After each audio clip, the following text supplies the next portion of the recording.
My name is Tamsin Locke. I served 25 years in Cyber Command, rose to the rank of Lieutenant Colonel, and spent most of my adult life navigating digital battlefields that no one ever saw. I've decoded terrorist networks, shut down foreign intelligence breaches, and testified in classified hearings before senators who couldn't pronounce half the acronyms I lived with daily. But none of that prepared me for what it felt like to stand on the sidewalk outside the house my grandfather built and be treated like a trespasser. It was late September. I had just stepped out of a cab, my discharge papers still warm in my bag, the weight of silence pressing against my chest. The porch light flickered above me, the kind of faint glow that used to mean welcome. Now it felt like surveillance. My sister, Delilah, answered the intercom. She didn't say hello. She didn't ask if I was okay. She just looked down from the top of the stairs and said, flatly, "I'm calling the police." At first, I thought it was some kind of joke. Then I saw the way her hand hovered over her phone, already dialing. "You can't just show up here," she snapped. "This isn't your home anymore, Tamsin. You left. You disappeared." "I just came back from service," I said.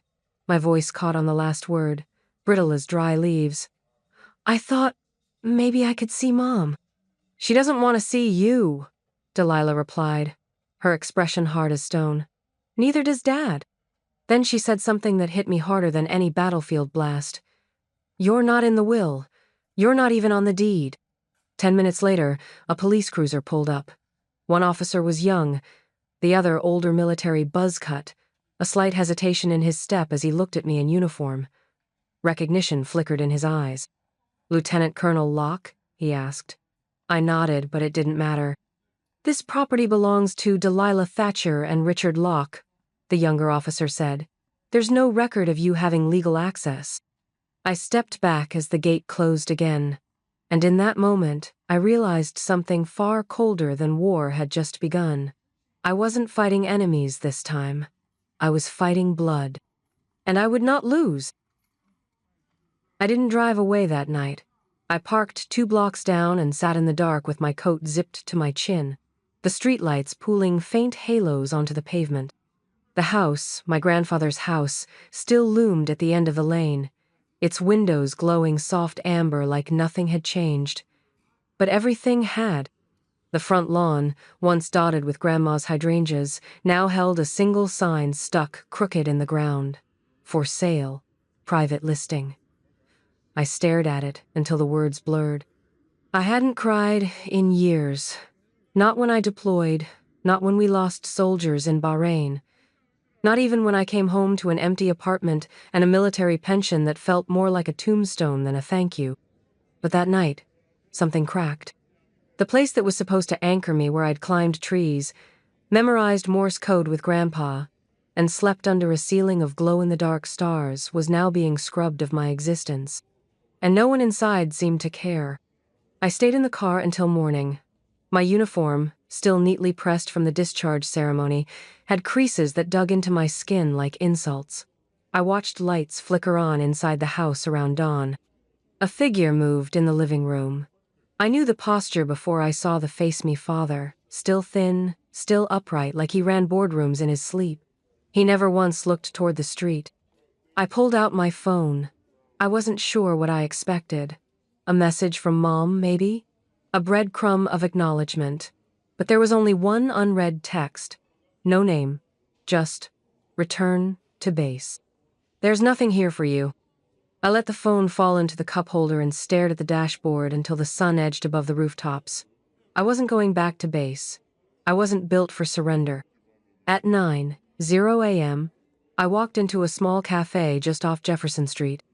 Ruth Klain was already there, sitting in the back corner in a black blazer that made her look like she hadn't aged a day since undergrad.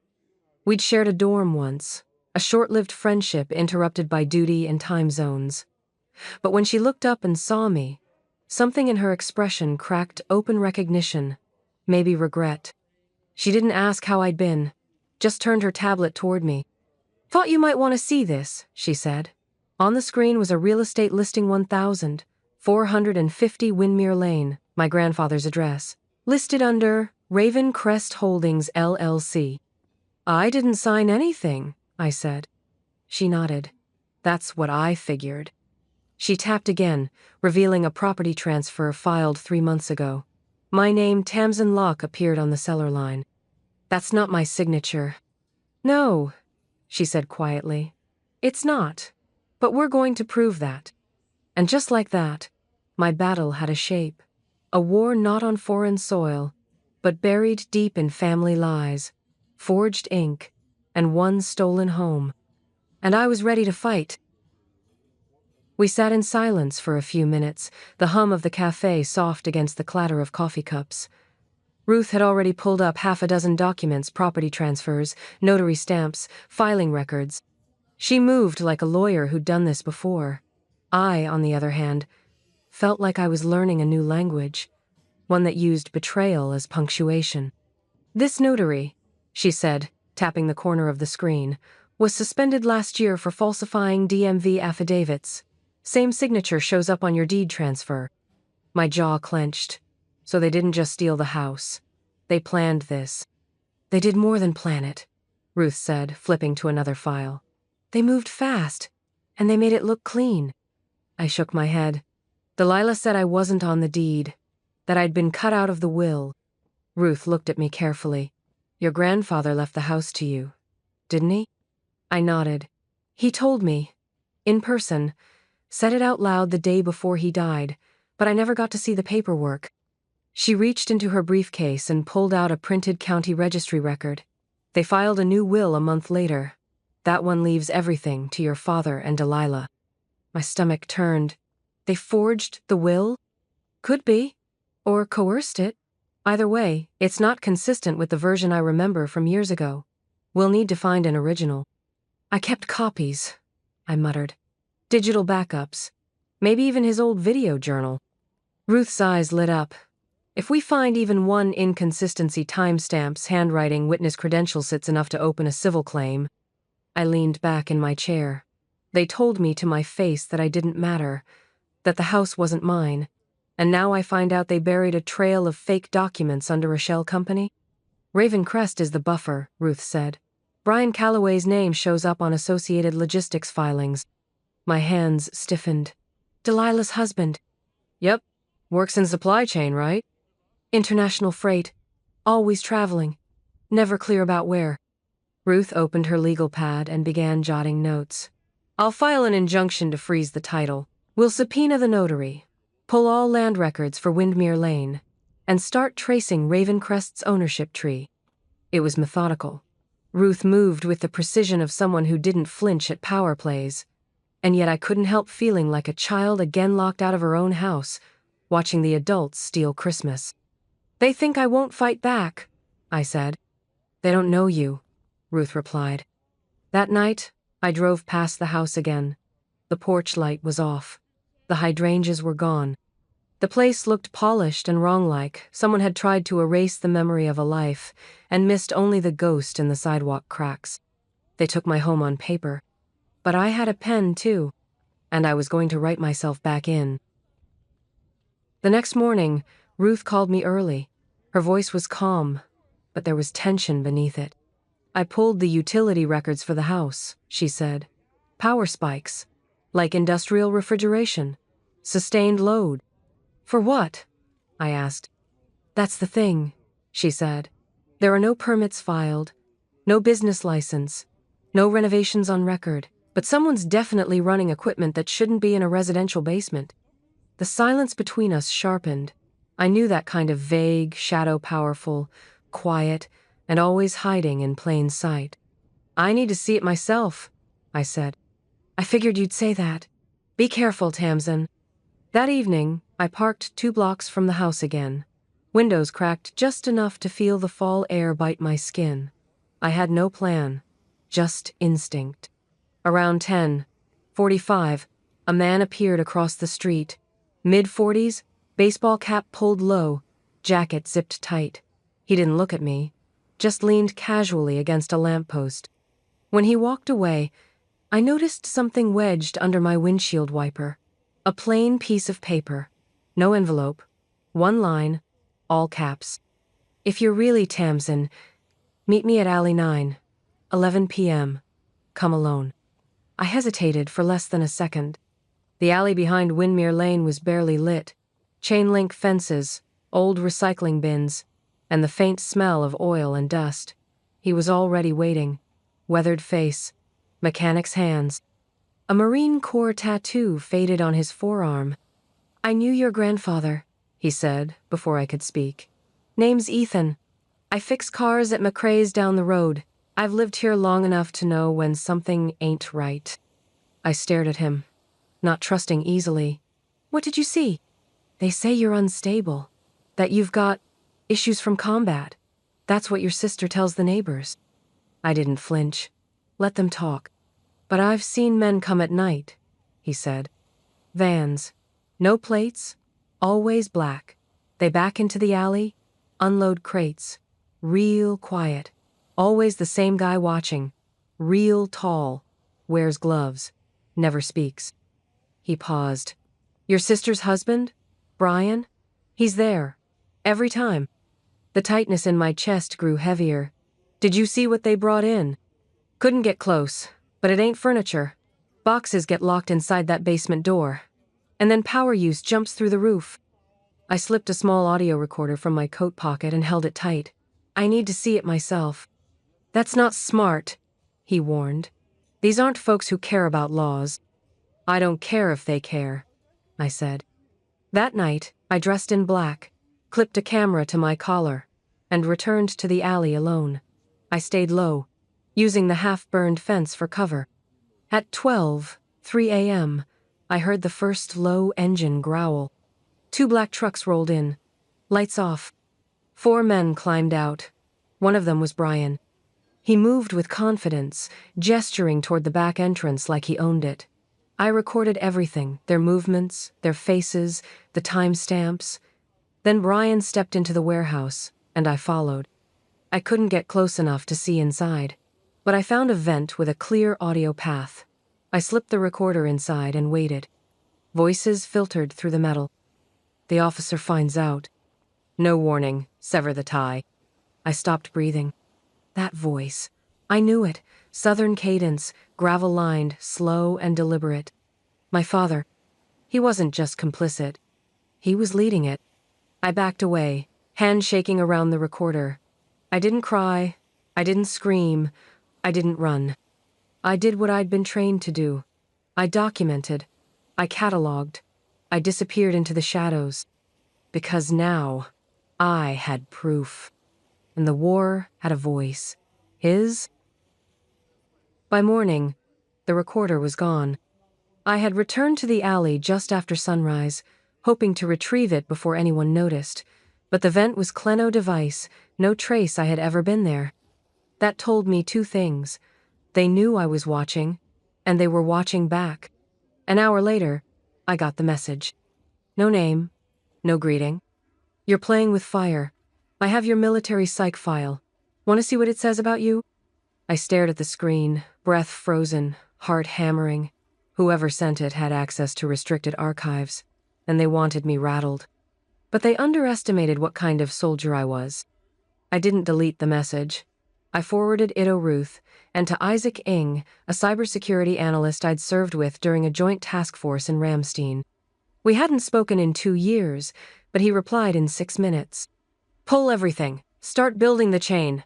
Don't wait." That night, my apartment turned into a war room. I powered up 2 laptops, a backup server, and 3 encrypted drives. The documents I'd stored over the years, copies of emails, scans of property files, encrypted call logs were no longer sentimental scraps. They were ammunition. Then came the moment I'd been waiting for. A contact pinged in. Kayla, a digital forensics expert Ruth had on standby, joined our private Zoom call. No face, voice modulated. She specialized in scrubbing the lies others left behind. "I got your data packet," she said. "Nice encryption. Let's see what the liars missed." She dove into IP logs, metadata chains, financial timestamps. Isaac traced shell company transactions. Within hours, they had a MapRaven crest, Brian's logistics firm, Delilah's personal account, and a series of midnight wire transfers that stank of laundering. Then Isaac froze. Wait. This signature on the leasing contract. It's your father's. He authorized warehouse storage under Raven Crest. I leaned back, the air sucked from the room. He hadn't just known. He signed off on all of it. I'm filing an injunction, Ruth said. Forgery, fraud, and conspiracy to commit federal contract abuse. We go to court now. I stared at the screen, where my father's name sat under the words, Land Use Supervisor. They stole my house. Now I would take back the ground they stood on, one paper at a time. 2 days later, we walked straight through the front gates. No more circling the block. No more hiding in shadows. Ruth and I pulled into the driveway of the house my grandfather left me, the house they'd stolen with forged signatures and offshore money. The Lexus was there. So was Brian's black F-150. A perfect morning for truth. I wore my uniform. Not because I needed tow, but because they needed to see it. Ruth straightened her jacket and handed me the envelope. You ready? I've been ready since the day they called me a stranger. I rang the doorbell.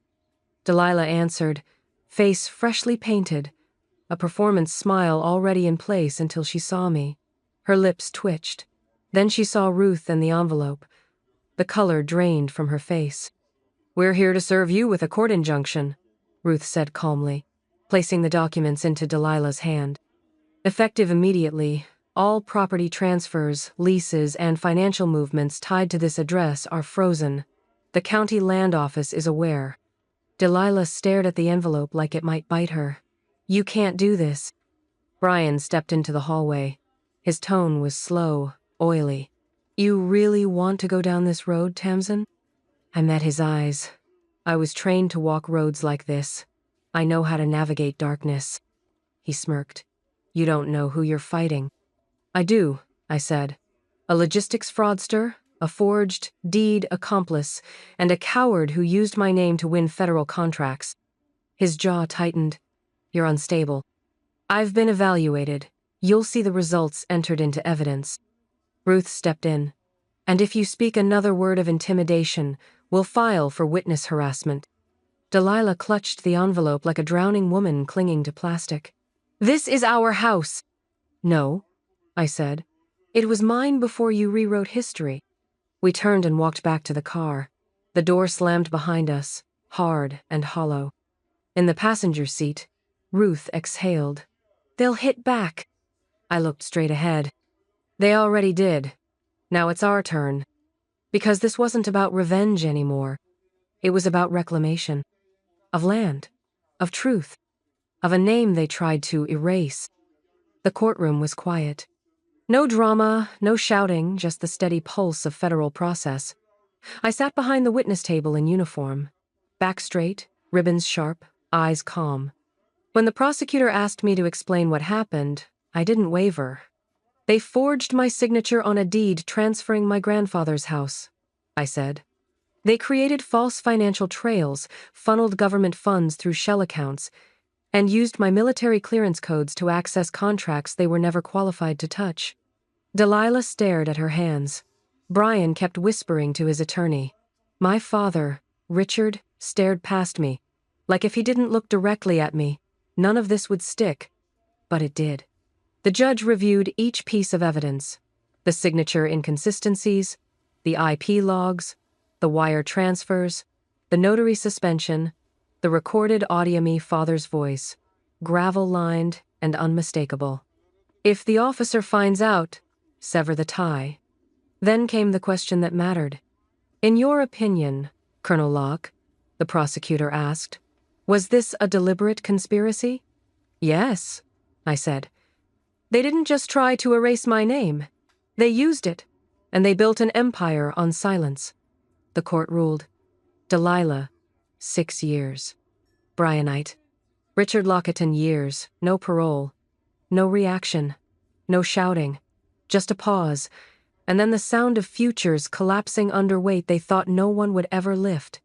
Outside, reporters waited. I didn't speak to them, but I saw them, the veterans.